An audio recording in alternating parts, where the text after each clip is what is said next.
Stop at 1. 2. Plat Chat. Oh, right. What? Stop the countdown at 2 because Overwatch 2 emergency meeting happening right here, right now.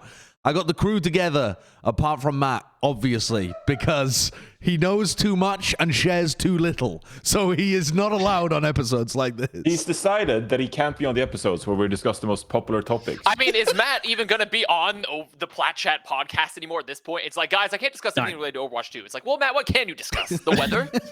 What can you talk about? Did he even discuss anything to do with Overwatch anyway when he was on Plat Chat, to be fair? Yeah, that's a good point. By the way, George. You said it was good.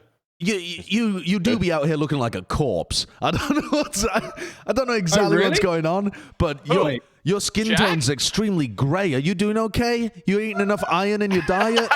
We've had a long ass fucking off season. Okay, it's been I think about 6.5 years or something. The off season, wow. Yeah, maybe a little malnutrition from the lack of money that is in my bank account. Right The only food he's had is his fishes behind him.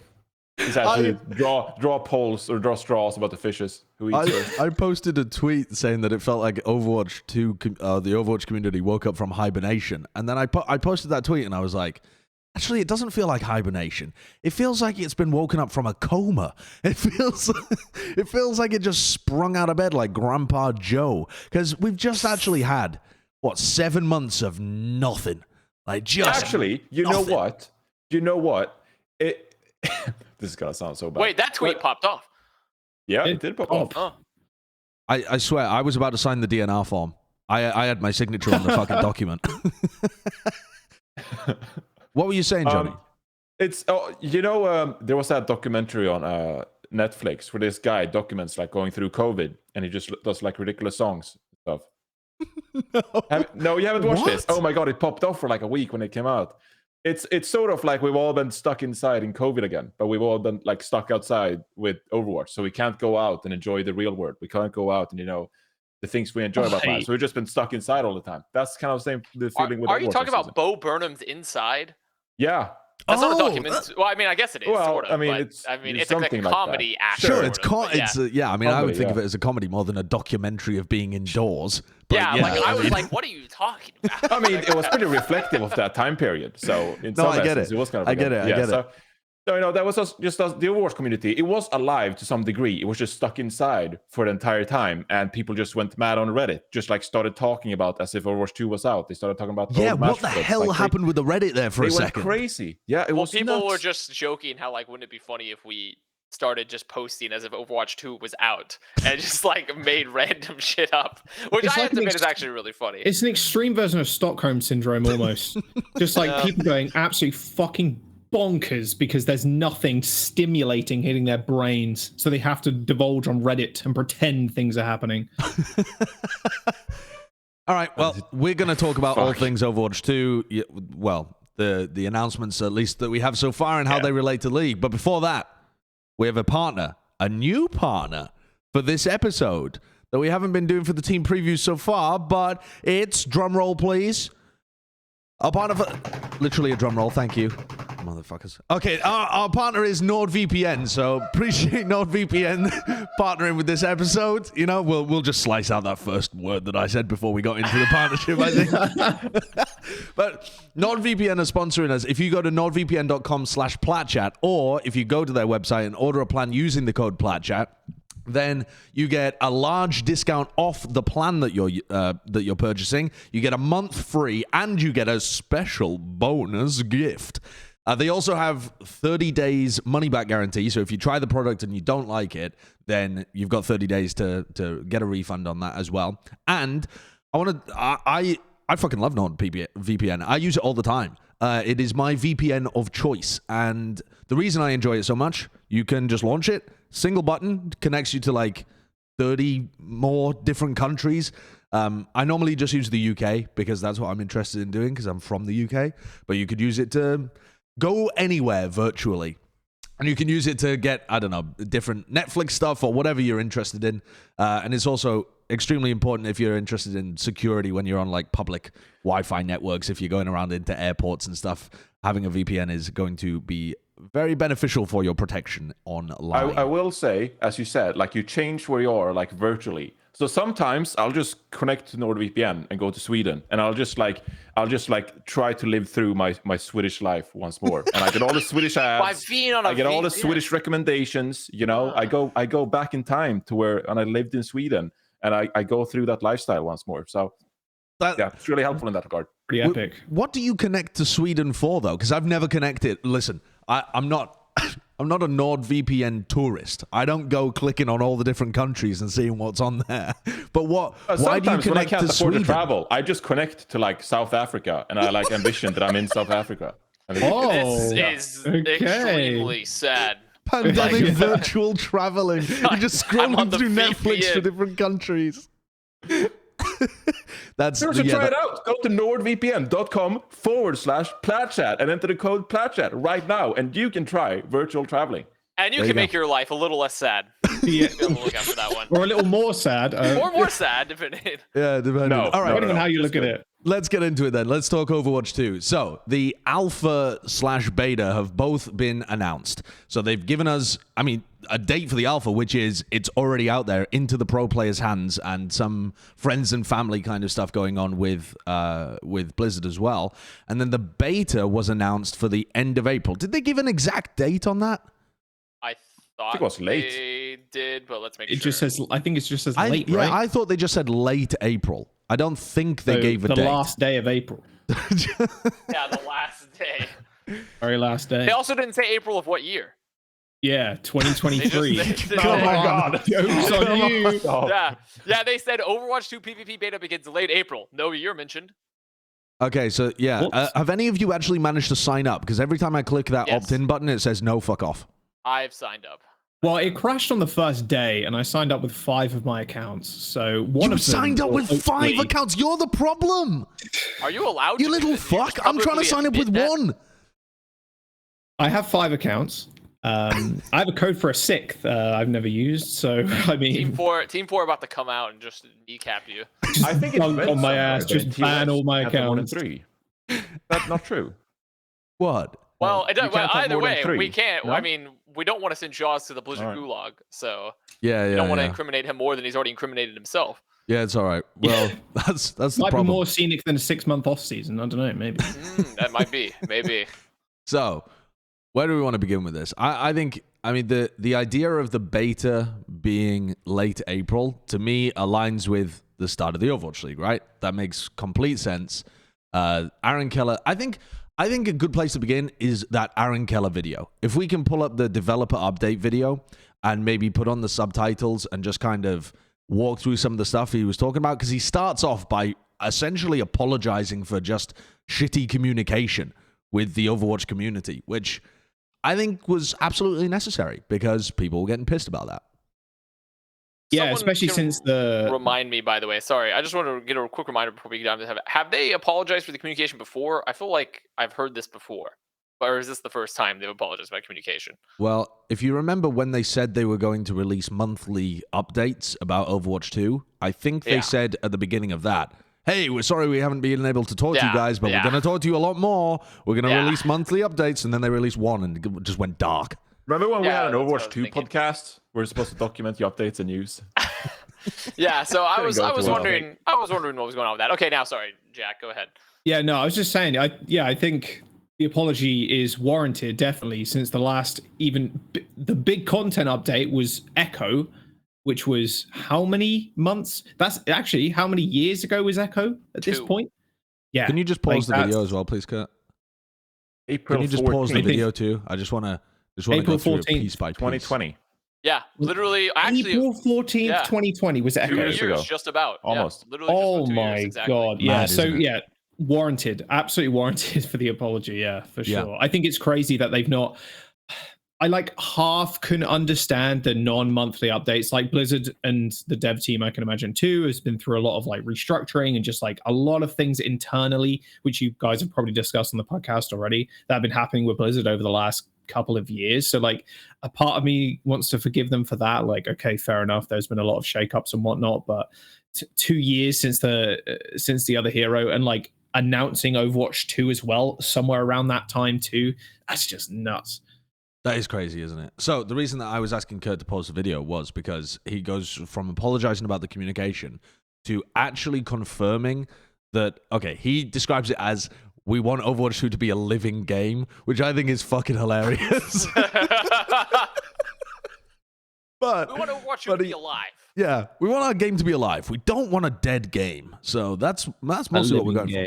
But the point here being, it's like game as a service. So not just releasing the game and then just letting it wither away. Yeah.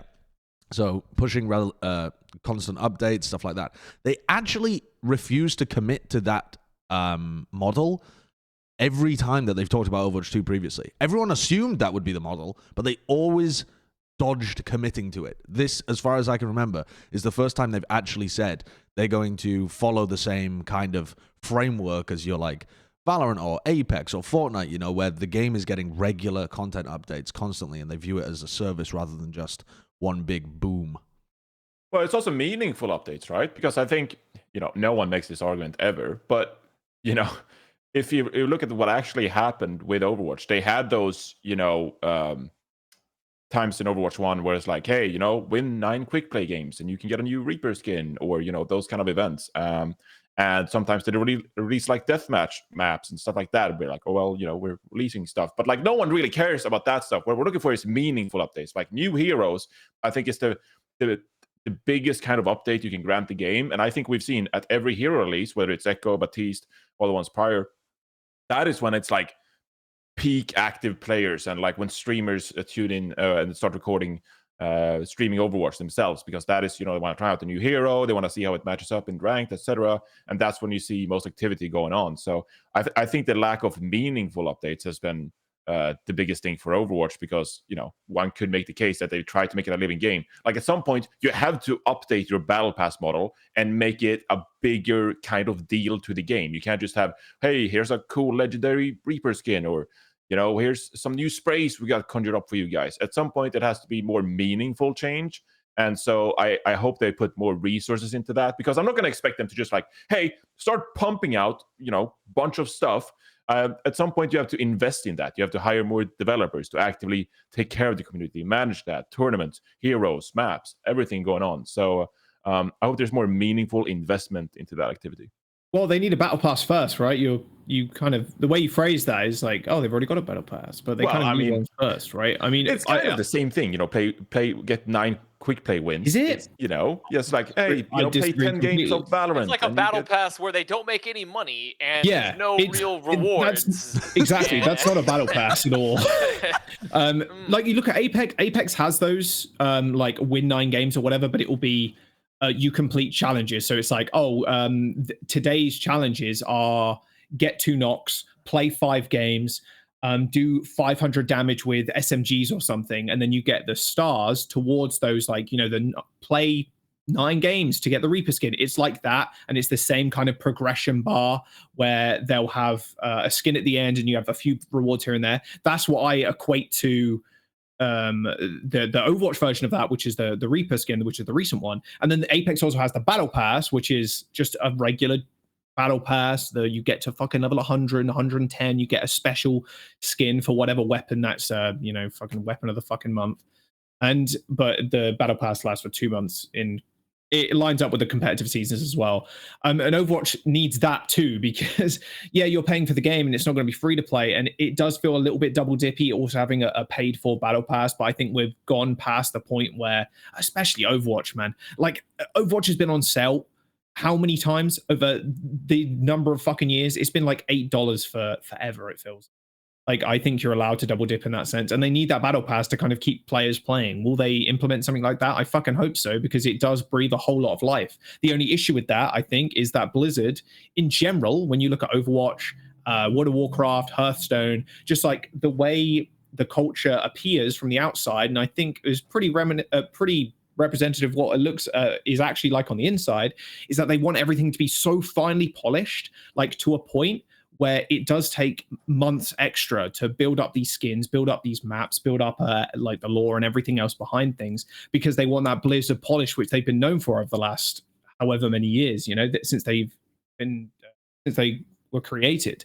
And that doesn't really align with the battle pass system, because you can't really pump out that many skins and that much content without taking a whole lot of time to add that Blizzard polish. So while I do hope that the Battle Pass does come to fruition, will it actually? Not sure, because of that Blizzard polish that they really need. What do you guys think about that? I just think that the game needs to be a live service, and that's kind of the end of it. Realistically, like, we are not in 1999 anymore. Frozen Throne's not coming out. No one's looking to hop on Warcraft 3, play their favorite RTS. And I do think that we have to have live service games at this point. I think the Blizzard culture has been stuck in the 90s, and it needs to In now... more ways than one. In more ways than one. In fact, you could argue that the 90s could refer to the 1890s in some respects. So, like, it depends on where exactly you land in the time period. But I do think that live service is honestly the way forward with competitive multiplayer games. It's just a proven fact. And I would love for it to not necessarily be required, but because of how the industry itself works now, and to get that like monetary investment and the hype generated constantly, you have to be a live service game. And now it just remains to be seen, will they actually do it? Will they actually follow through with it? What do you think about Aaron Keller's claim here that they're trying to make Overwatch? I mean, obviously, to some degree, obviously he's going to say that they're trying to make it the best PvP experience possible, but also even saying that here holds them to that standard. And so actually they've been trying to be kind of wishy-washy over the last 6 months. But if you just wind this back a tiny bit, Kurt, to the sentence I'm talking about, yeah, that'll be good. So he's talking about delivering frequent PvP content to the live goal, the goal being far exceeding Overwatch's previous rate of content release. And he says here, making the live game the most vibrant and dynamic PvP experience anywhere. Which, I mean, puts them almost in like direct competition to be better, to deliver more, or at least as much as the other games in that genre, which they've not been anywhere close in the past. That seems like I don't know, that's a bold move. Yeah, I mean, it's incredibly bold because also if you look at games like, I mean, I don't know if they exactly compare themselves to games like these. You know, they're probably thinking about like Apex, Valorant probably, but you know, when Fortnite was at its peak, like the amount of content that those guys pushed out, like, the rumors around them were that the game studio was just like, we're going to push our employees to the limit. We're going to pay you overtime. We're going to give you huge benefits. You guys just got to get shit out. And like you had the in-game concerts because Fortnite is more of a sandbox game. You can get away with that stuff probably more so than Overwatch. But like, there's some unreal standards if they want to live up to that and the other games. So yeah, seems kind of bonkers. Oh, hello. I think that's unrealistic. What the hell is this? Oh, we actually have a wow. What the hell is this? outline of the content. Wow. This is Fortnite calendar. So someone on Reddit made a calendar of the 2021 calendar for content. Wow. And this is just 1 year God. of content updates. Man, that's like 10 years of Overwatch 1 content there. People That's having fucking wet crazy. dreams over that spreadsheet in Overwatch community. It's crazy. One of the other things that they mentioned in this announcement, though, even before that, kind of his lead-up point was that they've decoupled the PvP from the PvE. And that was actually something, it really slipped under the radar, but Richard Lewis had a video about, I want to say 3 months ago at this point, maybe it was only 2 months ago, something like that, but at the beginning of this year, he had a video talking about Overwatch, and he had talked to people at Blizzard and the developer side, and he had already said at that point that decoupled the two from each other. And his statement was that they'd primarily done that to crunch for the Overwatch League, to actually try and push this PvE out for the Overwatch League beginning, because they'd already committed to actually having it on the new title.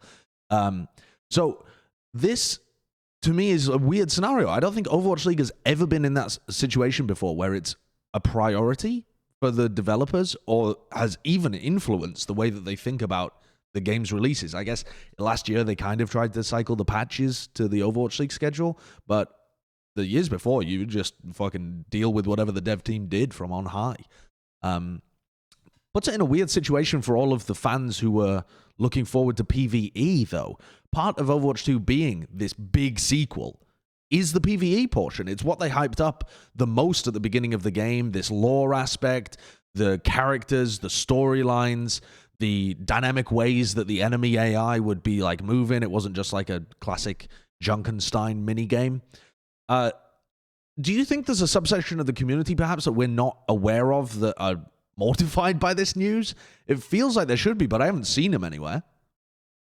I wouldn't think so, because Overwatch has generally been a PvP Right. up until this point. So if there is a subsection that absolutely feed fucking Junkenstein into my veins like I'm a crack addict, yeah, maybe. But I doubt it very much. Like, maybe there's a few people that love compete with high scores. I know some of the pro players every now and then will try and get the highest rating on like Junkenstein, finishing that kind of stuff. Or at least they did a couple of years ago. I remember seeing tweets about that. But I doubt it very much. I think it will bring more new people in that will be those kind of people that you're talking about, that will be into the PvE way more than the PvP. But for the time being, I think most people know Overwatch for PvP, so they're excited for that rather than, or like want that more than the PvE aspect of it. I think we have a selection bias here on this podcast as well, because I'm going to be honest, how many of us are tracking the forums of Billy Bob 22 saying like, oh, I can't wait to play. So, and realistically, I have seen comments online of people being, a little a little disappointed. But for the most part, like, all of us are in the way that we trend towards these multiplayer and these competitive aspects. So it's a lot tougher for us to like get the gauge on the exact casual community, because it's not any of our communities or our bubbles that we're currently in, realistically. Even if I try to expand that, it's a lot harder to like push your bubble outward than it is once you've initially created the bubble, right? So, but I have seen some people disappointed. I think it is like a real Trojan horse of this announcement, though, when you think about it, is like, everyone, it's like when you've been starving for a real long time and you have to be really careful to not take too much food or you'll die. Like, you'll just die if you eat too many calories. And so like you get told like, okay, here's Overwatch 2 news. Everyone's like, holy, like they're on their deathbeds, like they have the saline drip. They're just like, holy shit, like news. Thank fucking God. But then your body starts to activate a bit, your organs start coming alive and you're like, but where's PvE? And that's like that's the thing that we're reaching that step 2 is like, so you've told me we've spent like what, 4 years, no content for the past 2 years, and we don't even get PvE upon release. Like, that seems like a little bit crazy to me, like as like a timetable. I assume they would actually, when PvE is ready, maybe that will be the release and you'll just have like a year-long beta or something.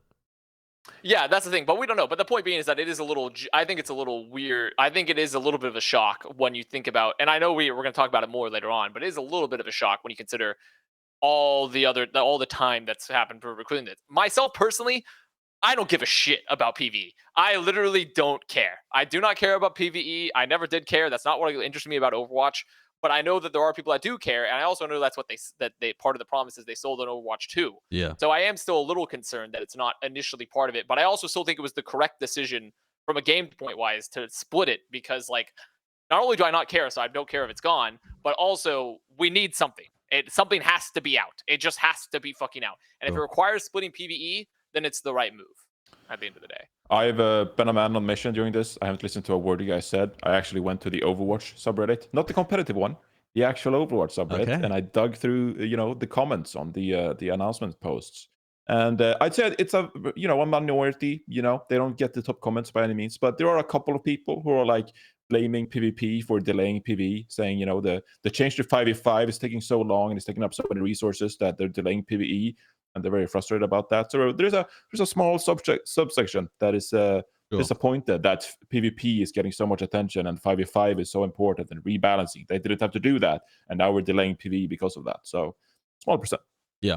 Okay. Well, let's continue with the video. I can't remember how much more there was really here. I think he was just talking about the. Oh, actually, no. There were a couple of other things in this video though. The alpha with the pros and the family. They said is going to be under NDA, so you can't stream it, none of that stuff as well. Now, I assume, because he doesn't specifically state it, that the beta that's announced in April will not be under NDA, because he didn't specifically talk about it. I'm assuming that at the end of April, the beta will be able to be streamed and will be like available because people will be watching Overwatch League like a week later. And the other part too is he says test this content, which I hate to be like picking up on every word he says, but he's like talking about subsections of their features being available in the alpha and the beta, not the full amount. And you'll see that later when we talk about what content is in the April beta, but they're releasing a small portion of their Overwatch 2 content. Not all of it, but a decent amount of it. Yeah. I mean, the Overwatch 1 beta was streamed, right? It was all streamed because I remember like all the early content Yeah. creators in like 2016ish, 2015 were streaming their gameplay. And so I would assume also, wouldn't it be technically there'd be a gap because isn't Overwatch League set the state in beginning of April and the beta goes live end of April? Is what they said. I thought it was beginning of May. The Overwatch League is set to start. Well, yeah, but that's what I'm saying, right? There's going to be a gap. Like, there's still going to be a gap between the beta and Overwatch League start. Yeah, If I it's guess. end of April. Yeah, unless there's some kind of preseason going on, in which case. Yeah. But even if there wasn't, the preseason, I think the preseason was beginning of May or something, and then like no. officially They said starts the in actual April. season is beginning of May. They have Oh, like the okay. schedule for week 1, which Okay, is yeah, like, but the point, but even still, so if it starts in May and the beta doesn't release till end of April, based off their own what they said in the post, that's a gap, right? That's going to be a gap more than likely. So like there was already going to be existing a gap, but yeah, potentially. so it's interesting. I also, when it comes to the trickle down content, so to speak, like I think that's inevitable. Like I really think they had to do it this way, and I think Siegel had some feedback. He has some comments on it as well, saying like, I hope this doesn't bore out the Overwatch community. That like you started kind of small and then you have to trickle down, maybe more heroes, Yeah, more maps, that's a good etc. I think that's the thing you have to do if you're delaying PvE, if you're delaying this major release of this game.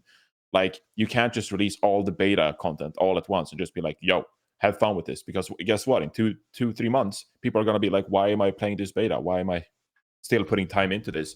So it's almost like they're saying like, hey, the beta is as well going to become a live service game where we're going to release things incrementally. So if you're lucky to be picked out by this sign up thing and you get access to the beta, you have a reason to keep going back and playing the beta and keep testing new stuff. So I think with the big delays in the actual release of the game, I think it's just inevitable. This is the way you have to do it. But part of Siegel's concern was that by trickling things into the community, they might view it more as like a content update rather than a big sequel, right? I think that was part of his concern too. If you give people small amounts a little bit at a time, it starts feeling more like a balance patch. He says here, I hope drip feeding Overwatch 2 content like this doesn't water down people's first impressions of the game from sequel level to balance patch, he puts in quotation marks. And I think that's a fair concern, honestly, because when you don't throw, 3 new heroes and the PvE at people and a whole new wave of redesigns and stuff, if you don't throw all of that stuff at people at once, it is going to feel a bit like a balance patch when you slowly trickle stuff out. But Sure, hopefully but I mean, the release schedule should be quick enough or frequent and big enough that it feels like it's actually alive again. Sure, but I mean, we don't know, how big Overwatch 2 is actually going to be. We know that, with the release, will probably coincide with the PvE release and actually like the story missions and like stuff like that. But there might be tons of content we don't know yet, and that they might release upon the actual release of the game. And so I don't think we can really assess or like judge that right now because we actually don't know how much we're getting access to versus how much they're keeping away from us. Sure. When it comes to the PvE side of things, there's a lot that goes into that. And, I think that when they announced Overwatch 2, they did like talent trees and, you can enhance your abilities and, level them up, stuff like that. Like that's a huge part of what would make Overwatch 2. And so it depends on like if they ever give people access to that in a beta or some kind of early testing, right?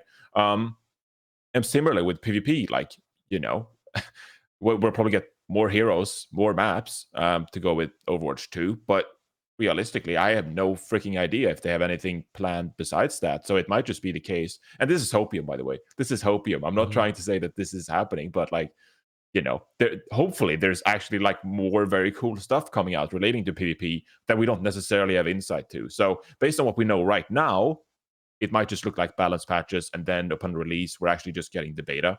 But I mean, I don't think we necessarily know yet. So maybe that's hopium trying to, Let's take a look at the website, because the website listed out a graphic that showcased the stuff that was in the beta for April on that beta sign-up page. And some of the highlights are Sojourn, going to be available at the beginning of the Overwatch League. Hero reworks for like Doomfist, Orisa. There was some other ones thrown in there as well. New maps too. Well, sorry, it's so the beta sign-up page that you brought up earlier, Kurt. That website has that graphic. It just kind of showcases in a bullet point list the stuff that's going to be thrown into the April beta. But the question being, do you think that's enough to keep people? If you just scroll down a little bit, there we go, this one. So it's going to be 5v5 with Sojourn, 4 new maps, push being played right from the beginning. So they've listed 4 hero reworks there. I suppose they're not counting, like tweaks being full reworks, and a new ping system, which hadn't been discussed previously from what I remember. Man. Thank God they're adding a ping system. Dude, I play Apex a ton, and like having a ping system in that game, and then I flip back to Overwatch real quick, and I'm like, can't do shit. Literally can't like do anything in terms of like communication without like screaming at somebody, you know what I mean? Or like, yeah, he's top left, and it's just like there's 17 different versions of high ground top left on Voskaya, so like it's tough to say where he Also got priority. instantly. Focusing people down. Yeah, I think ping system's fantastic. I think what in terms of like the list of content here, if they only do this and then they go ahead and maybe there's like small iterations of the beta, small patches here and there, maybe like tweaks in like numbers or whatever. And then when it comes to the actual game, fuck knows when it's going to release, but when it comes to the actual drop of the game, I hope that they add as many maps or maybe a couple more, and then they just go boom, here's fucking 6 heroes or like 5 different heroes. Like they have to do something massive to make it seem like not like Seagull said, like not a fucking update and like an actual brand new game. Would you prefer that though to them releasing heroes throughout the year? Let's say the main release of like PvE and all of that shit was next year. It's completely not in 2022 at all. Would you prefer them to keep it all, just this beta patch is what you're getting with a couple of tweaks for the whole of 2022 and save it all for the big release next year? Or do you think they should be adding like a hero every couple of months, really treating this like a live release? For 2022, I think it's a disaster. Yeah, it's a disaster. But betas don't work like this either. Normally, if you're saying that the the full game is gonna release in 2023 or whatever, like betas don't fucking run for that long. So like they need to actually have something off the ground halfway through the year, towards the end of the year at most. And yeah, they will have to slowly drip feed heroes and content onto the beta to make people or like continue people's interest in the game and continue things playing. Well, if that's they do the problem. have It's a language problem, Jaws, because you're saying betas don't run a year, but you know what does run for a year? Early access. So what if beta just means early access? Yeah, true. But I hope for fucking AAA fucking Blizzard, you know what I mean? Like, dude, it's very confusing, and it has been very confusing for the last couple of years with Echo being the only fucking big content update in Overwatch 1. Like, I just really hope that they don't trickle and drip feed because they're releasing the full version of PvP. And I hope they do a segmented launch too. Launch PvE in 2023 and then launch PvP this year and have a massive drop of heroes and whatnot. Because then at least half the game is out and most of the player base, because like I said before, don't think there are a ton of people right now who play Overwatch are more excited for the PvE and they're like, oh yeah, fuck PvP. Like, why is this not coming out? I think most people are interested in that PvP. So segmented launch completely. That's where I think they should. Let me draw this back a little bit and focus in. For the April beta, right? You've got these features. Is it going to feel like a new game? You've got 5v5, you've got push, you've got a new hero, you've got new maps. This to me is going to feel pretty fresh. Even if they haven't changed the core game very much outside of just being 5v5, if you get to play new Orisa, Doom, I mean, if Orisa's been changed dramatically, if Doom is a tank, and we already know roughly what Bastion and Sombra are, and Sombra seems like thematically similar, but different enough to be fun, then it's on 4 new maps, Sojourn out there, push out there that no one's ever played before. I feel like this is already, for April, going to feel really exciting, like the kind of content patch where streamers jump in and people get back into the game and that kind of stuff. This feels like enough to me to get that fucking kickstart back in, the CPR done onto the community. It's a good start. I think it's a good start. I think it's gonna feel very fresh. The one factor for me is like, if we're doing drip content, how frequent are the releases of the new heroes / content in this beta, right? I don't want to go, especially, and also how long does the beta last? Like, those are like the 2 most important things there. Like, if this beta is going to last a long time, like multiple months, there should be content released in between. If it's a short-term beta, like a month or two, like sure, just release everything else upon full release of PvP. Like those are kind of the factors you have to ask yourself.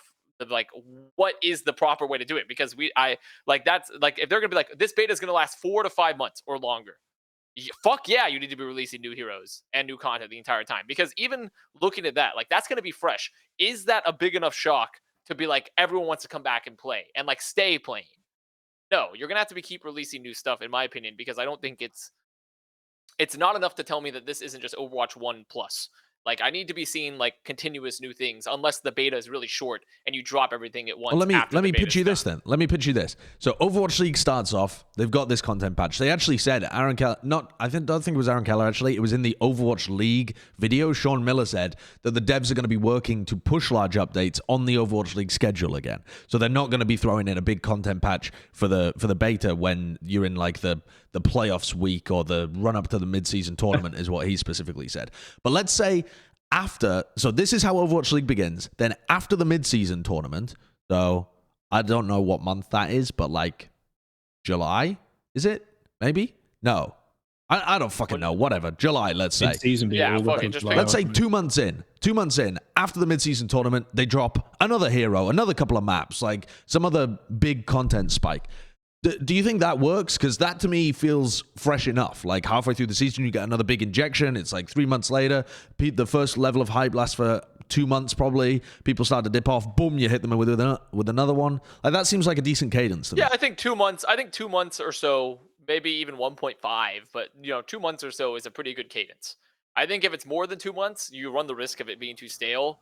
But you want a cadence of things being released if this PvP beta is going to last a while. Like you definitely want to be getting consistent new updates to have people continue to have interest, because it's just not enough like on its baseline if you're not going to release everything at once. Like you need to be building, you need to be showing people like what the game's evolving to and that there's going to be content, right? And like you also need to be building faith in the developers, because people at the moment are still skeptical about the idea of even getting the stuff that's been promised in this video, because Aaron's said stuff like this before and then they haven't followed through.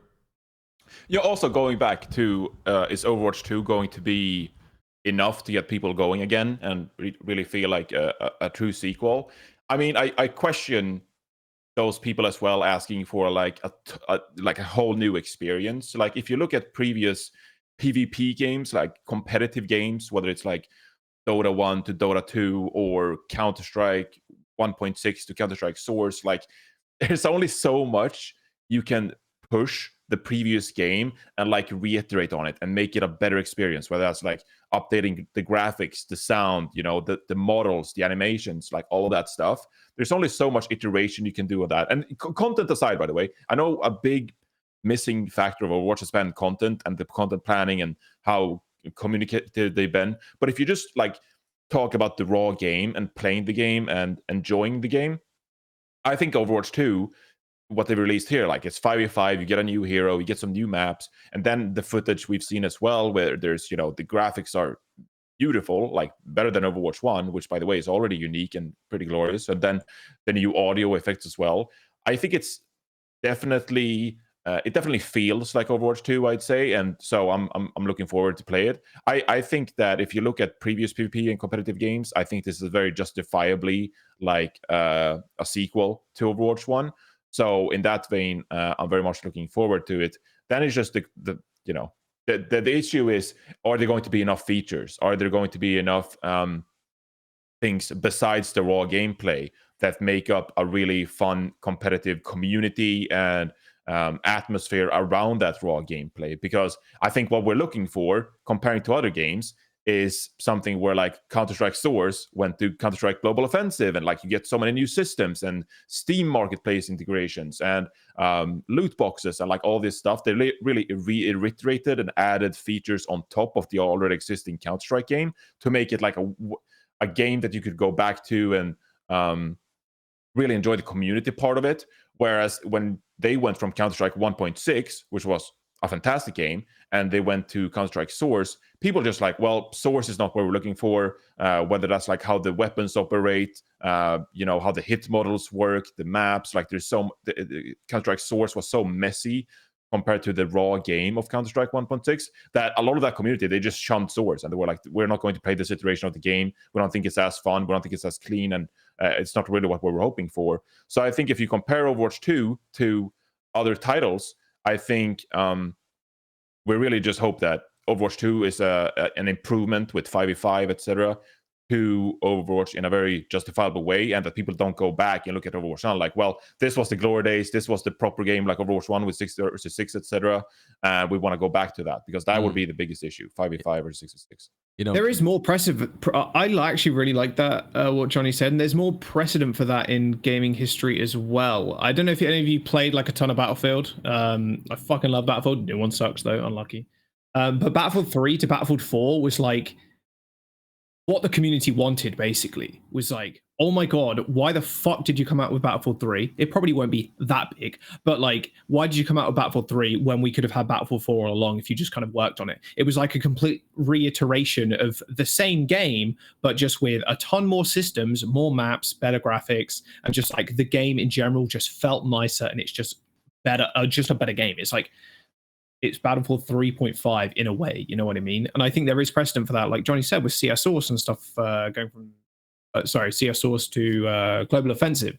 And I don't think it will be like, oh, why the fuck did you make Overwatch 1 when you can make Overwatch 2? But I think there has been precedent before where actually, yeah, like the second version of the game, in a sense, is a lot better, and people will stick around for it a lot more. And in general, it's way more fleshed out, and they can just keep pumping content because people have enjoyed it to begin with. And they have a better idea of how to run a live game in a game that needs constant updates in this current market.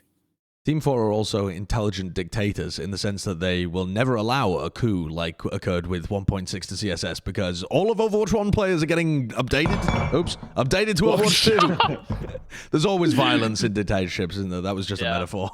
But they'll never allow people to just opt for playing Overwatch 1 because it'll cease to exist. It just gets updated to Overwatch 2 anyway. So yeah, fuck it. You don't think there's going to be like game. a populist part of the community that does like Overwatch pro mod? It's literally impossible because there's no like source Dude. code to use, and like you can't do it. And if they did, they would 6v6 workshop mode. If they added the workshop mode back. Yeah, sure, they could have workshop mode, but that would still be within the nuts. Overwatch 2 game, right? That would essentially be like the ultimate form of rebellion, where it's like we're playing your new game and the old game in your new game. Yeah, I mean it's like people playing goats now. Yeah.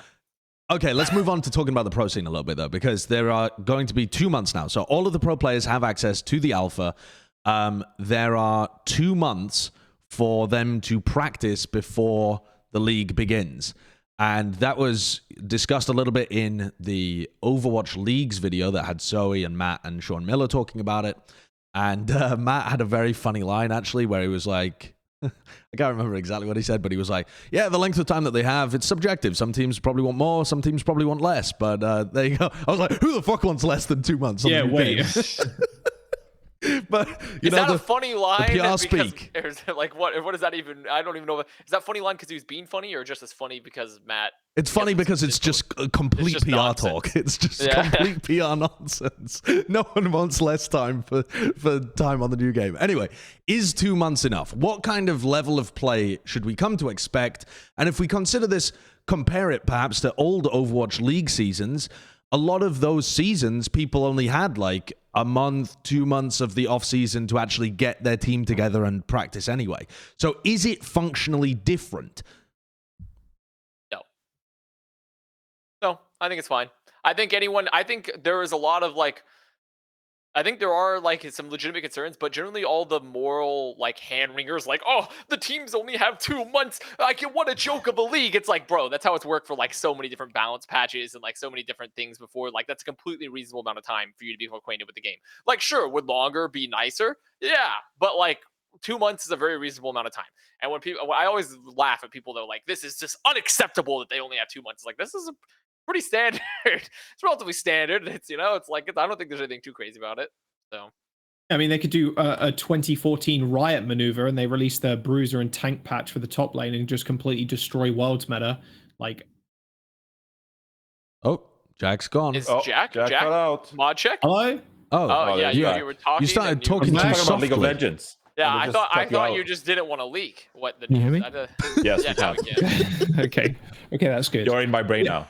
What I was saying was they could do a 2014 Riot for Worlds and just completely change the entire game with the tank bruiser top lane like fiasco. I don't know. I think Or even most like people anything didn't with really play Fortnite League. with like the Infinity Blade or Yeah, But exactly. They've already the done fucking that in Thanos Overwatch sword too. or I mean, anything like the that. 2019 finals were on a Yeah. completely different balance patch. Yeah, Same for exactly. 2018 Apex as Season well. 1.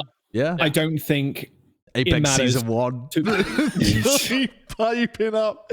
Yeah, I It got still fucked wants as to be well. remembered, bro. Don't worry, it's fine. It's not like the Overwatch League has been going on for longer than Apex went on. Unlucky, I guess. But like realistically, Go on. 2 months is long enough for, I think, especially since the game is still Overwatch. Yes, it's 5v5, but like a lot of the heroes, most of them haven't been changed. Their interactions with different things have been changed, and like the new reworks. Yeah. But I think 2 months in general, I agree with Connor. It's It would have been fucked had they not been able to use that workshop code, though. If the workshop didn't exist and they couldn't have created that thing, I mean, if Gunba's workshop mode was not a thing and it was impossible to make, they really would have been kind of screwed because you'd have 2 months to like pivot to a totally different game. At least they've eased themselves in. Yeah, I mean, if you look at other games as well, I mean, I don't know what the best examples are. Maybe it's, Call of Duty, Halo, whatever. Like generally when those games release, I don't know how quick the turnaround is for there to be like major tournaments backed by developers or whatever, because the developers usually they want to just like go straight to the biggest tournaments to feed off the release hype to continue generating that marketing whatever. So I don't know what the precedent is for other competitive games. I'd turn the question on its head a little bit. I think 2 months is enough for the pro players to practice going into the Overwatch League. I think the big question for me is, should the pro players have more input on the game prior to getting access to the alpha and beta? And what I mean by that is like, should they have brought in like pro players for like play testing and stuff like that, like 4 months ago, 6 months ago, to keep reiterating the game itself before it's made available to the entire league of players? Because I mean, I have absolutely no insight whatsoever. Maybe pro players have signed NDA themselves and they actually have done this. I have no insight whatsoever. But I would hope that when it comes to this stuff, that the pro players actually get to try out 5v5 and like see like how it actually is, because it's a groundbreaking change in so many different ways. And I guess I'm not worried from a competitive integrity standpoint about 2 months being enough. I hope that the game is ready in 2 months for it to actually be like competitively enjoyable to play for the players, but also competitively enjoyable for watch, because the Overwatch League will start, and that's when people will tune in and be like, hey, what's going on with Overwatch 2? Do you mean I hope that it's a mainly fun experience. Do you mean mainly bugs, or do you mean mainly balance when you're thinking about that kind of thing? No, I mean, well, primarily balance, because as I said, like 5v5, we all agree it's a huge change. I mean, you remove one tank from the game, so it's going to rely more, probably as we've discussed, more on flex supports players, more on DPS players. You want people to pop off. Getting one elimination is going to matter more in the percentages of team fights you win, etc. So it's changing the dynamic of the game quite a lot. And so I just hope that 2 months is enough for the game itself to be enjoyable to play and watch for the pro players. Because if we start the Overwatch League and for some reason, like, we hit a bad string of gameplay experience, whatever, maybe some of those viewers don't stick around after the first week, second week, depending on the viewer experience and how it actually feels to watch and play itself. So that's why, we have these alphas and betas in the first place to try out the game. Like, hey, we're in an alpha stage. How are we going to reiterate the game? How are we going to balance the game? And this is the time to really change the fundamentals of the game before you release it to the public, right? That makes sense to everyone. But I guess I'm kind of just wondering the pro players' perspective on how they play the game, how effective they are with heroes, and that kind of stuff. That's so different from like your general gold, diamond player base. And so I just hope that from a very expert point of view, with the creme of the crop playing the game, that they enjoy playing the game, and people enjoy watching them play the game, because that is crucial to the success of the Overwatch League and keeping some of those viewers around when they get a first glimpse at it. Yeah. I think the other part to this too is with the open beta, or not, I guess it's not an open beta, it's a closed beta because it's like an invite only, but whatever. With the beta being around in April, that also means that there'll be contenders' talent that are able to play on that and have some level of experience if people want to try and pick people up early. Because I think one of the biggest problems with this 2 month period is that it didn't overlap with the trial period for actually building your teams. So if you were trying to find, like, if Orisa is meta, Gunba's workshop mode did not have any Orisa changes. I mean, as far as I'm aware as well, I was reading through the patch notes. There was no rework there for Orisa because they just didn't know what it was going to be. I've seen people scrimming on a different workshop code where Orisa had like a charge mechanic or something, but fuck knows where that came from. My point being, if you're trying to trial tank players and Orisa actually ends up being viable with the new rework, maybe that changes how you would have run your trialing process and stuff as well. Maybe there are other tanks out there who are better or would be a really good pickup. At least now some of those people are going to have access to the game in late April and might be available for like mid-season or maybe even slightly earlier pickup. Yeah, that's the real problem to me. It's not about is 2 months long enough to learn the game. It's more so what we could get for Overwatch 2 could be a fucking clown show in terms of like these rosters were not built with this game. Like, sure, they had the workshop mode, but like they didn't, like no one had access to the game that they were going to play, right? So like what happens, obviously I don't think it's going to be the case by any means, but theoretically, what happens if 2/3 of the Overwatching teams performed like Justice in 2019 because they built their roster wrong? Then it would be competitive. It would be competitive, right? It would be competitive, but like, it would still be like a ridiculous thing, you know? It would still be like, holy shit. Like that to me is the real issue.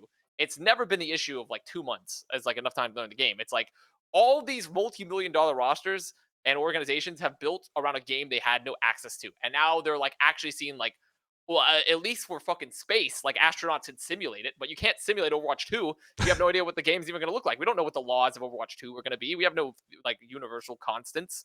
So I don't know. To me, that's the only really problematic part. But whatever. If everyone's shit, then no one's shit because it's all gonna be equal. Everyone's gonna look bad. So it's fine, I guess.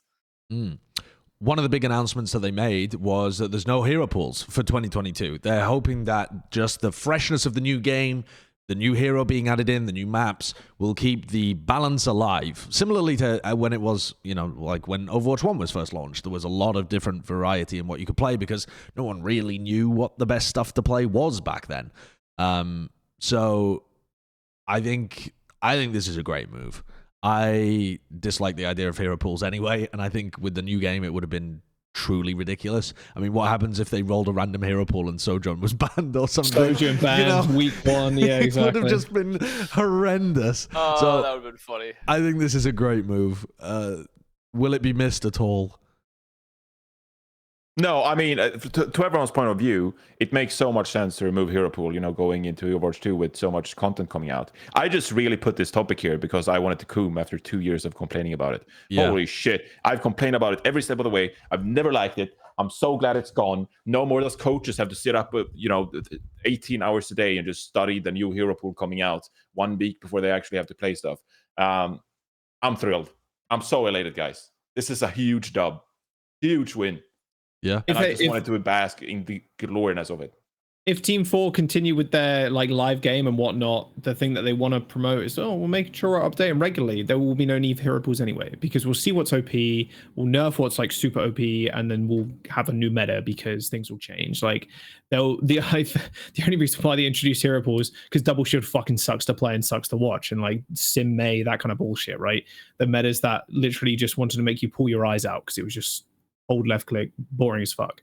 Like that's one of the reasons in my mind they were introduced, because of how stale it was, because there were no updates, because they were working on Overwatch 2. So I think it was more like, I didn't think it needed it, to be honest with you, I don't think it needed to be said. If they did bring in hero pools, I'd question who the fuck Matt, like who the fuck is answering to Matt is what I'd question.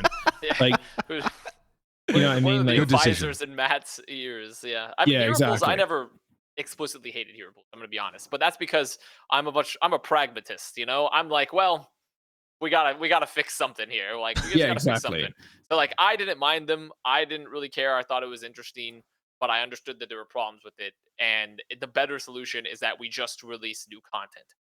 So if we do that, then all's good. If they can't do that, then guess what?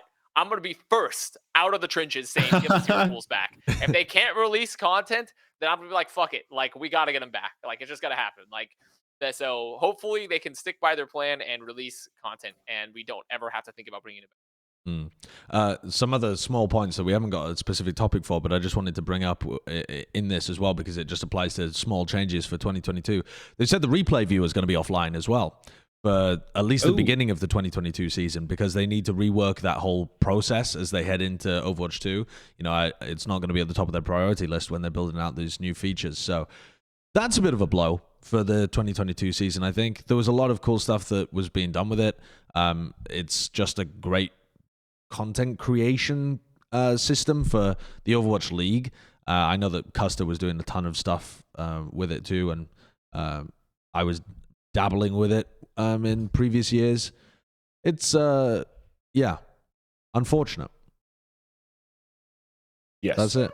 That's it. But Just I mean, unfortunate. it's just unfortunate for I didn't know about this. Goblins, but you know, I was not. I'm gonna be honest.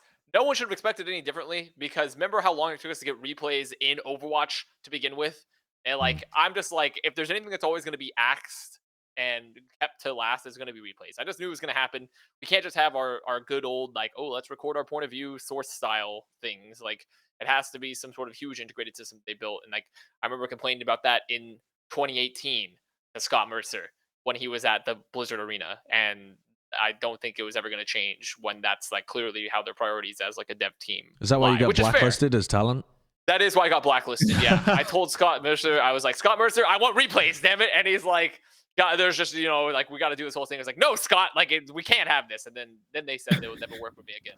They banned Avast from playing on stage. That's why I never played. They did. There was an embargo. Yeah. makes sense. By the way, fuck it. Actually, that's a topic for another time. All right, push. The push game mode is going to be in the 2022 map pool. What the hell do we expect from this? I'm actually really excited for it. I think it's going to be a great game mode. It looks fun. It looks new. It's certainly going to be more entertaining, I think, than Assault, although maybe not as strategically interesting. I actually quite liked some of the like comps and strats that revolved around Assault, but the game mode itself was just so flawed because it had to be so defensive biased. I'm definitely looking forward to push. So it says on the 2022 map pool they released they're going to feature New Queen Street. I think is that the Canada The British map? Oh, Is New Queen Street? I think that And one's the New Colosseo. York payload It's like- map, isn't it? There's the Toronto, Rome, and I forgot the other two. But Rome is a push map, isn't it? I think Rome was a push map, and that's the No, New Queen Colosseo. Street is Canada. that was the one they did that show that's like matchy the- thing, that's right? The Toronto one. Yeah, and and then Colosseo Toronto- is the Rome map. They Yeah, played on. Colosseo is the Rome map. I don't know why they referred to them as Rome and then gave them new names, but I guess they just There we didn't go. know what name they were going to give them in the early communication. That looks, Yeah. it looks beautiful. It does. Yeah, I feel like this is the fourth time we're talking about push, but you know that's just how it goes with Overwatch. I'm really looking forward to this because the dynamic of like how you play Overwatch is really going to change. Because I mean you're rallying about this moving kind of object, sort of similar to payload, I guess, but instead of control, where it's a stationary kind of thing, you're defending. It probably benefits you a ton to actually push up and take control of high grounds and horizontal space, so it allows you to be more aggressive in ways that other game modes perhaps doesn't. So it's going to be really fun to watch, and these maps are beautiful, like holy shit, gorgeous. Also Frick Assault.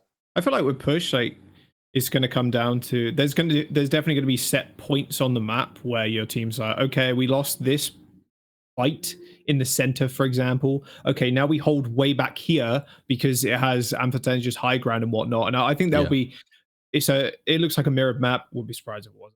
But like your team's going to be like, okay, so now we lost this section of the map. Now we have to fall back to here. So I think it will be.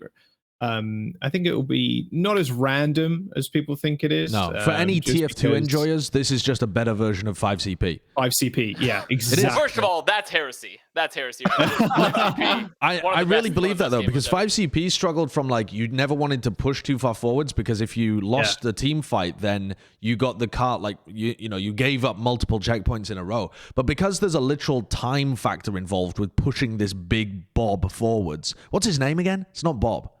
Bob 2. I thought we were still selecting a name for it. There was No, he has a name. He has a name. I forgot what it is. Push Robot's name?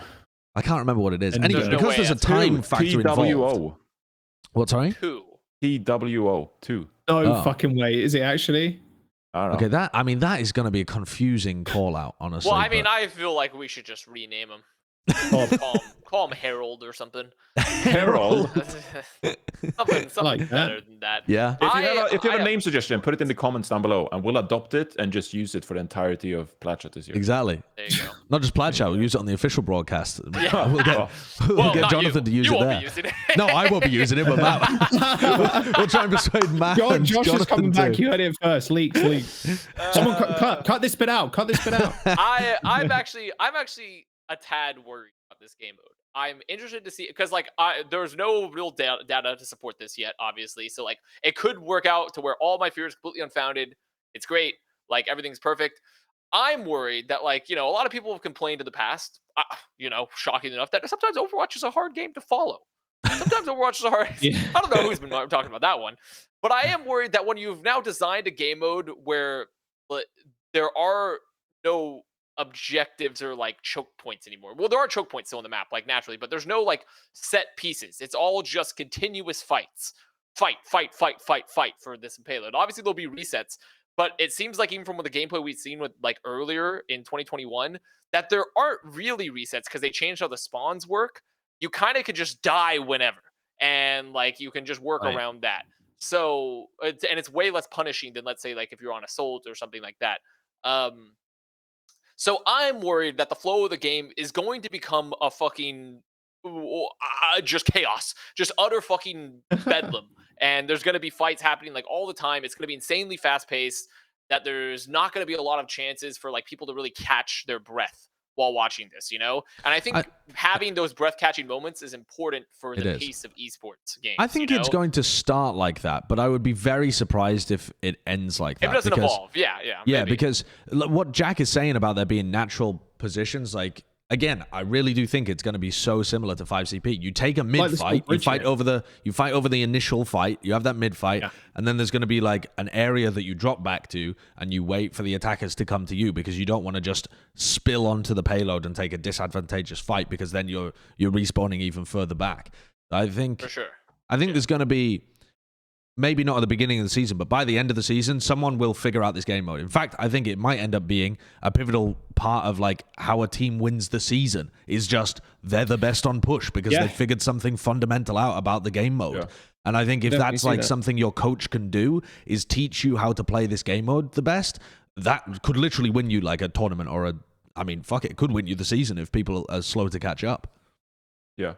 I think one more thing about push that I'm very worried about, if anything that I'm worried about, is that push more than any other map probably is so reliant on map design to not make it feel bad. Because as we can see them fighting here, like by this bridge, which is obviously going to be important for like defenders, it's some kind of high ground, you got to push this thing through. And so in some senses, I guess to make push maps competitive, I think that it's almost going to be like I don't know what to call it.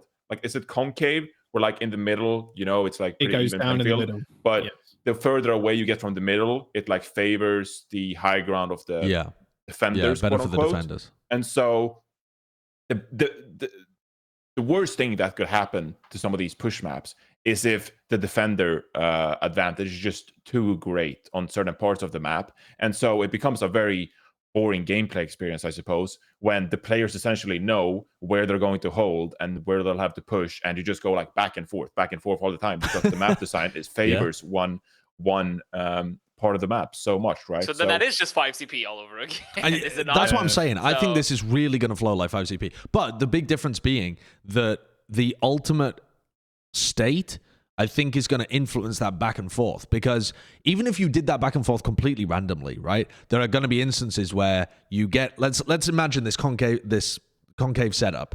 There are going to be times where you hit this defensive area and you have no ults, and so you get rolled and it goes back to here.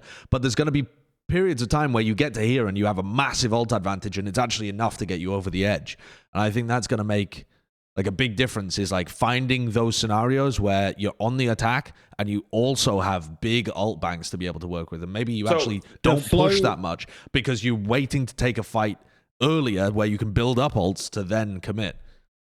The flow of this game mode is going to be nothing like we've ever experienced in Overwatch. It feels like, because yeah, Josh, like you're saying, you somehow get to a point of the map where your ults, and it's not like on one of these little bits of high ground that where you really want to defend, but your ults are just so unbelievable, like stacked in your favor, that you're just going to be able to win and then push on forward. I think in general, because it's almost like a tug of war. Well, it kind of is, really. I think it'll be a good viewing experience, because say one team gets it, like say if it's out of 100 meters and one team gets it to 80, and then the other team is on the offense and they're pushing it and they're trying to get to pass to 80 or like cap it or whatever, then like, holy shit, there's like desperation sets in, you know what I mean? And like that is a real like epic turning point moment in a match, whereas Assault sucks and it is just constantly feeding onto the second point. Like, I think this is going to really be fun to watch from a viewer's perspective. Not sure how fun it'll be to play for pro players being in that kind of situation, but from a viewer perspective, I think it's pretty sick, because they have to, they know the checkpoint that they need to get to. They just need to push it that far, and it's going to be a struggle upwards hill, especially if the defender, like they're changing the spawns and the defenders are going to have like a ridiculously good advantage and they have high ground and whatnot. I think it'll be a fantastic mode, honestly.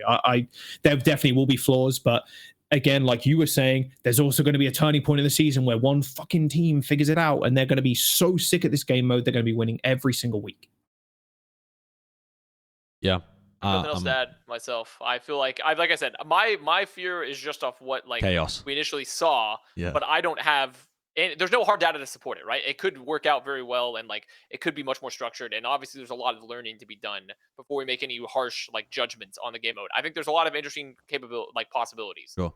So We've come to the end of our normal topics, but I actually want to add another one in, Kurt, if I could get you to type this one up quickly, which is, how important is the Overwatch League to Overwatch 2? Because I don't think we've really discussed that, and this announcement has changed some things, I think. Because a lot of people were expecting that this year would be a big make or break year for Overwatch 2, and because Overwatch League was happening on Overwatch 2, you need Overwatch League to perform really well, because otherwise your main kind of way that people are seeing the game, if it looks like a flop or it looks like an unfun game, they might not tune in. I think with the release of a beta that big streamers presumably are going to come and play, just because a lot of big streamers used to enjoy Overwatch, they're probably going to come and check out a new patch at least. The viewership is probably going to be, or the viewership for a casual viewer is probably going to be primarily driven through your fucking Tim the Tatman or your Moon or Seagull or whoever comes back to actually play Overwatch, rather than watching the Overwatch League.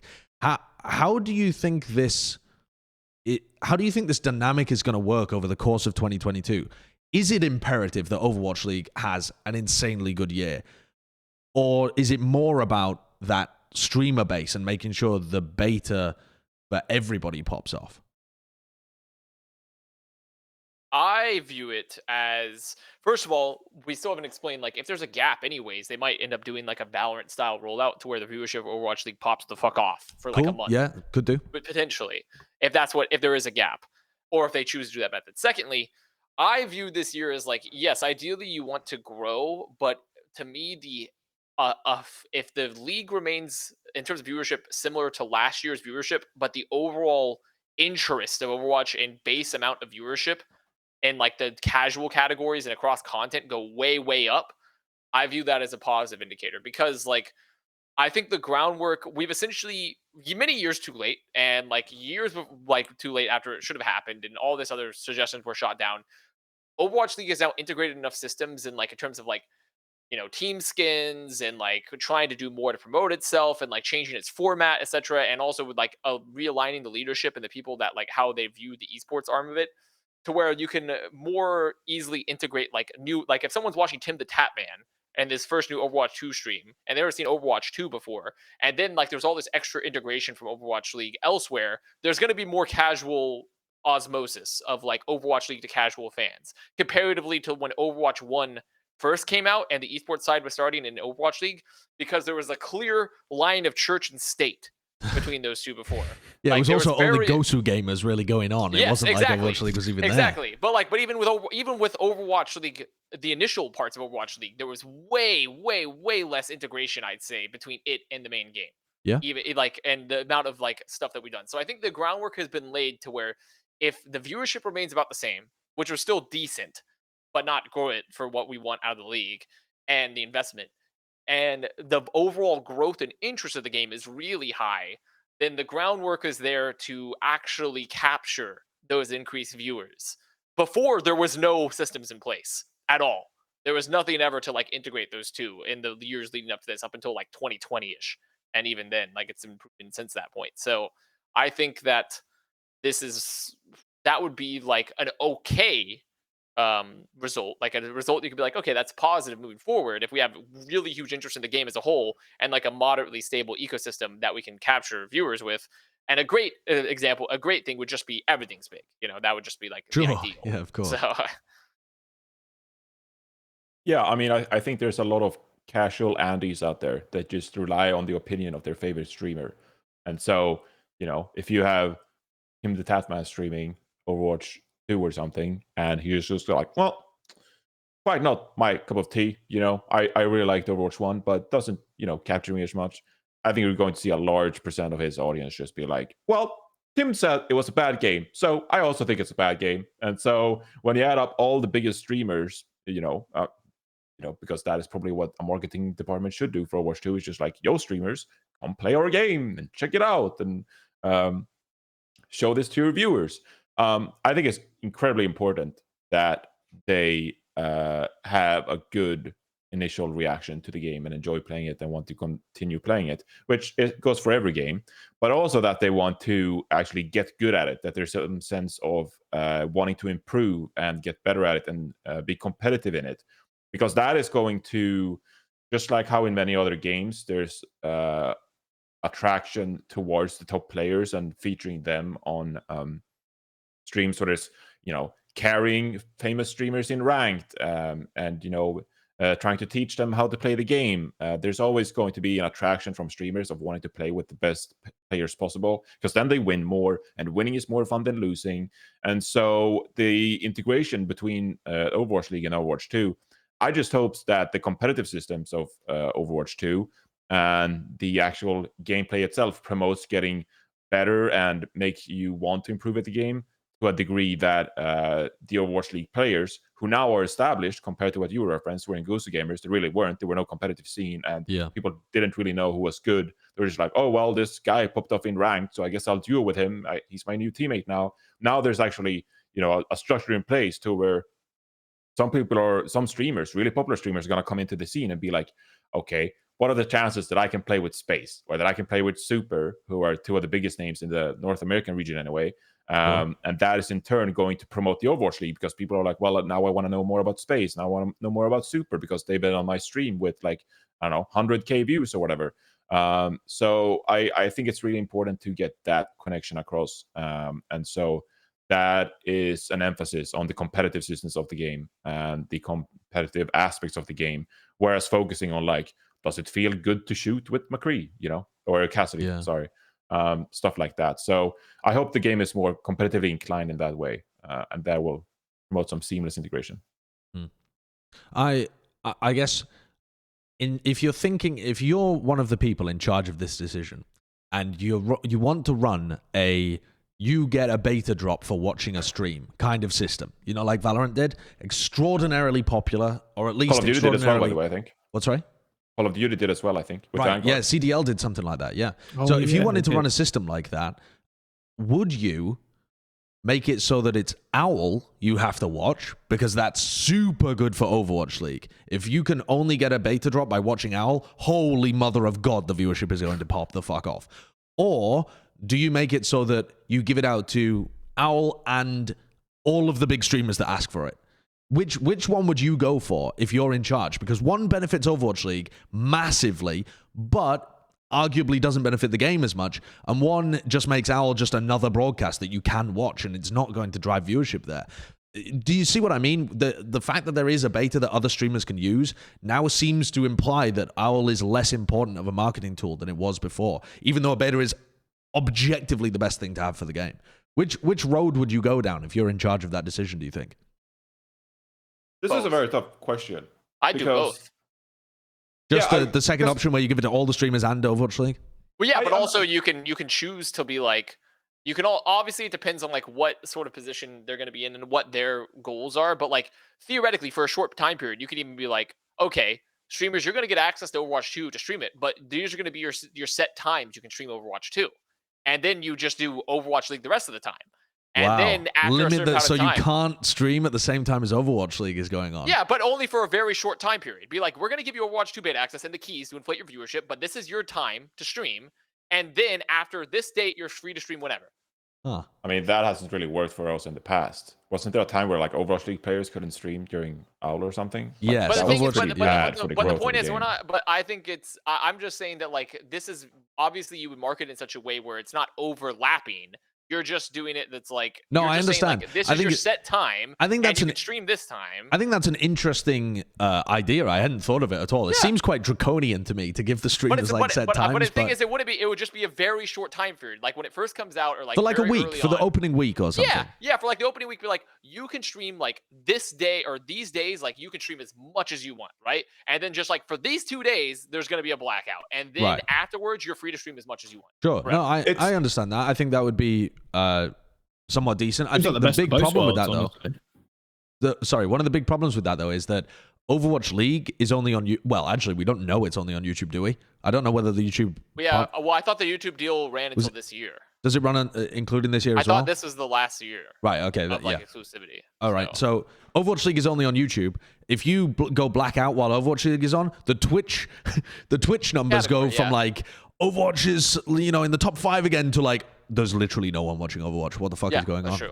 But if you couldn't work it out in such a way to where that makes sense logistically and it wouldn't piss off streamers, I would just say fuck it, give it to everyone, because like at the end of the day, more interest is good. So those are my takes on it. Yeah, there will definitely be more people across the board that will watch all their big streamers than like go to fucking Overwatch League YouTube channel and watch that live. I think, I'm kind of with Connor on this, although it would benefit the league massively because the viewer numbers will be crazy. I still think you're going to get a relatively big boost regardless if you just give it to XQC, Tim, and everybody else. Like I agree with Connor. I think giving it to everybody's more beneficial because you will just inherently get more eyes on it, because there are going to be viewers in Tim's stream, for example, that wouldn't watch the Overwatch League, but will watch Tim play Overwatch 2 and get a drop. Yeah, this is why this is such an interesting question, because if you work in marketing and you're trying to market Overwatch 2, you want to dominate both platforms. You want to be like, we want a shit ton of viewership on YouTube, but we also want a shit ton of viewership on Twitch as well, right? And I mean, I actually don't know. I just speculate what the deal is this year. But if Overwatch League only runs on YouTube, then restricting potential drops. I mean, this is so hypothetical because we don't even know if this is happening. But if that was the case, I mean, then I don't think that would be the best marketing move if I worked for Blizzard, because I'd want both platforms to pop off. But also, I don't remember how Valorant did it with their drops. Was that like a Twitch feature, right? So that was like some integrated system. So if you wanted to dominate both platforms and do it for both, you'd have to have those systems in place for both platforms. So it's a really messy situation. I have no idea how they would go about it, but it's very interesting because I'm sure they could. Well, I guess actually the exclusivity deal does make it interesting. Like, could they even do that for Twitch? Would they allow them if they're exclusive with YouTube? For YouTube, you definitely could, because they already have drops, right? Well, I think only the league is exclusive. Only the league is exclusive to YouTube. Yeah, that's true. Overwatch 2 on Twitch? Exclusive to Twitch. Yeah, that's true. Yeah, so I mean, because you get drops for Overwatch 1 on Twitch. You get those sprays. Exactly. So I feel like there should be the same drops across both platforms. Yeah, because they won't pitch it as like the league. They'll pitch it as just Overwatch 2. Yeah, so to me, I'd rather go for a win-win system like the one I said. But if you can't work it out with the streamers and with the platforms that way, just give it to everyone, because it does not behoove you to limit your product. And especially when you need good PR, you want the release to be a resounding success. You want people to be happy with it. You want people to feel like it's a good, smooth process from the beginning versus one that's just horribly gate kept, and just frustrating. You want it to be as smooth as possible here. Yeah. Okay. Well, let's move on to our final segment, which is Bren's Player of the Week. I haven't talked to Bren. Do you ever talk to Bren? Haven't spoken to How Bren. is your relationship? Are you guys still friends? You never talk with each other. I Or went is it round his just out house there every week? yesterday, and he made me a sandwich. And Was it his traditional peri peri sandwich? it was peri peri mayo with Yeah. cheese, with Yes. oak smoked cheddar. Uh-huh. And then he made it with one slice of normal bread, and the other one was the butt end of the loaf. Oh, So what a legend. I don't think he likes me. What do you mean, Oh. what a legend? Who That eats sounds the end like of the an loaf? intricate sandwich. I That eat the sounds end pretty of the loaf. good. If The you get a butt nice end of the loaf, loaf is I not don't- I a don't good mind. thing. I don't mind the butt. What? end of the I don't loaf, mind that at honestly. all. Yeah, what the fuck? I don't mind it. It's Maybe not because I'm an ass toasted. man. It's just the butt end. It's just chewier. It's fine. Yeah. Okay, you guys are weird. You guys Don't are you weird. toast your bread? Okay, Bren's player of the week. Now, obviously, it's Bren's player of the week. I'm mind linking with Bren here. Oh, of course, the Overwatch 2 announcement. It's got to be somebody Overwatch related. It's got to be something to do with the alpha, the beta. I'm gonna give Bren's player of the week this week to Miyazaki. I'm giving Bren's player of the week Whoa, no way. to Miyazaki because Bren has been deep in the source with Elden Ring. He doesn't even know that Overwatch has been released. I mean, he doesn't even know that Overwatch 2 has been announced at all. Who's Miyazaki? Miyazaki's the developer of the FromSoft games, the Bloodborne and Dark Souls games, Soulsborne. Yeah. the Soulsborne games. Bren had been fighting the same boss for like 48 hours. Like literally It was 40 hours actually straight. 18 straight hours in the game that he had spent fighting the did he same beat boss. it? Did he ever Yes, he beat it? did. He finally beat God. it. He's finally Jesus. vanquished his demons. Thank God. So there you go. That's our Bren's player of the week this week. Do we have a picture or something, Kurt, that we can throw up?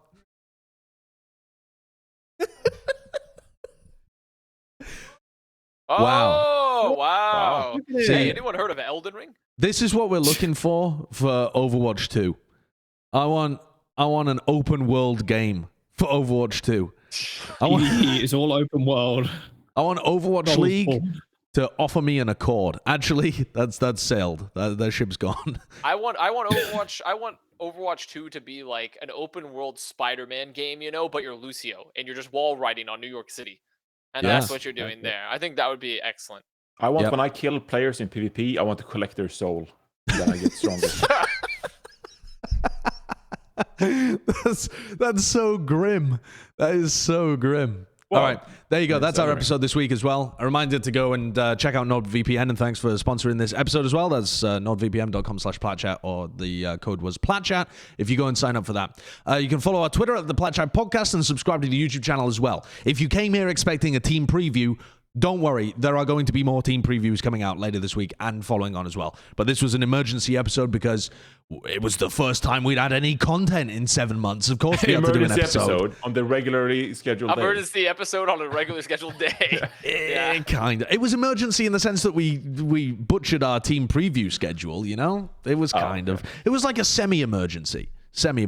Like when you're going to shit your pants, but not right now. You're like, need to go, but I can kind of hold it. Enjoy closing out the show. I mean, IKEA, yeah. Okay. Okay, bye. Perfect. There he goes. He's wearing jorts, I think. Wait, his Yeah, bathroom is in that room. It's just outside the camera. Can we talk about how many fucking doors he has in his room, by the way?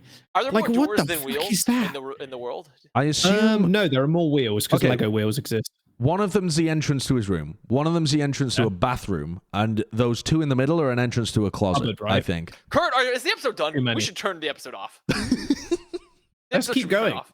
Keep going until Johnny's done. It's only courtesy. Where did he go? He went to the bathroom. Yeah, he did, yeah. Wow. Yeah. I'm not waiting for Jonathan to get back from the bathroom. Let's. Because I need to pee too. Let's All wrap right. it up. Bye. Well, I thought we were.